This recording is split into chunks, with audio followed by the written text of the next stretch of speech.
दोस्तों हींअर इन ख़ूबसूरत महफ़िल जो ॾहों कलाम ॿुधंदासीं जेको पंजतनी कलाम मां क़सीदो आहे। दोस्तों हज़रत अली साईं जे शान में आहे। उमेद त तव्हांखे बेहद पसंदि ईंदो। दोस्तों इन क़सीदे जा ॿोल आहिनि, मौला अली जो दर न छॾिजांइ, शेर ख़ुदा जो दर न चढ़जांइ। तमामु ख़ूबसूरत क़सीदो आहे दोस्तों। ऐं जो शाइर आहे मुनवर। तमामु ख़ूबसूरत शाइरी कई अथसि दोस्तों, पंजतनी शाइरी आहे। दोस्तों इन कलाम जे लाइ असांखे फरमाइश कई आहे वॾेरे नूरमंद वसाण कोट राबताणी ज़िले सां गॾु तालुके संजूरे मां असांजे प्री प्यारे दोस्त शाइर वकार अली भेलार साहिबु राणीपुर खां। उस्ताद जलाल चांडे जी यादगार नायाब प्राइवेट महफ़िल वॉल्यूम नंबर 75 LFP तव्हां ॿुधी रहिया आहियो शाइर शमन अली मलिक भोजपुर कंदकोट वारे जे ताउन सां, जेको उस्ताद जलाल चांडी जो सचो ऐं पको आशिक़, दीवानो ऐं मस्तानो आहे। दोस्तों मुस्तक़बिल में अहिड़ियूं महफ़िलूं ॾिसण जे लाइ मुंहिंजे चैनल कामरान जानी सिंधी खे सब्सक्राइब ज़रूरु कयो। कामरान जानी सिंधी यूट्यूब ते ऐं फॉलो कंदा फेसबुक ते। महिरबानी।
पेशकेश कामरान जानी सिंधी।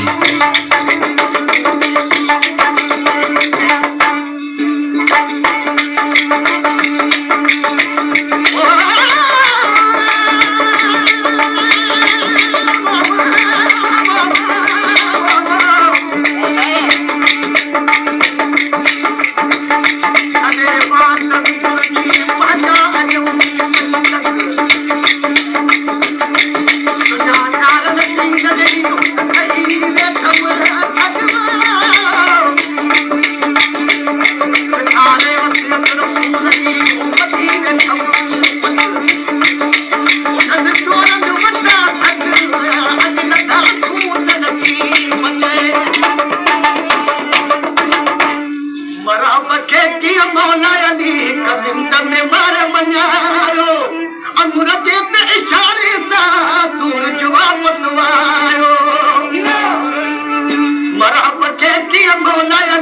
कमिंद में मारे मञायो अंगूर जे ते इशारे सां सूरज वापस आयो पुछा फतह कयो जे खैबर खे यार वो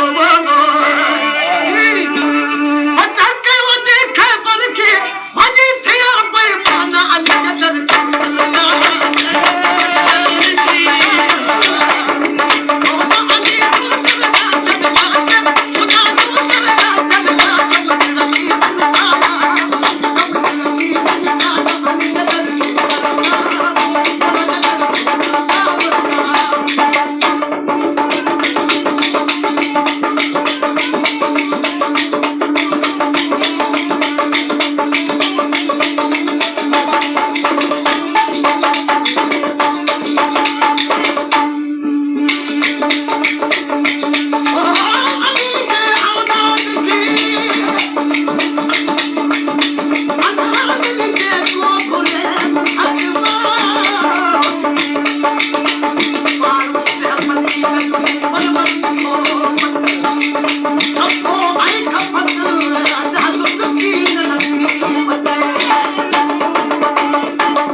पेशकेश कामरान जानी सिंधी पंतन जे करते सब रोज वहा मसवानी भर तू झोली मुनवर जी छन जामूर न खारी पंतन जे करते सब रोज वहा मसवानी भर तू झोली मुनवर जी छन जामूर न खाली सदके दे तू हुसैन जे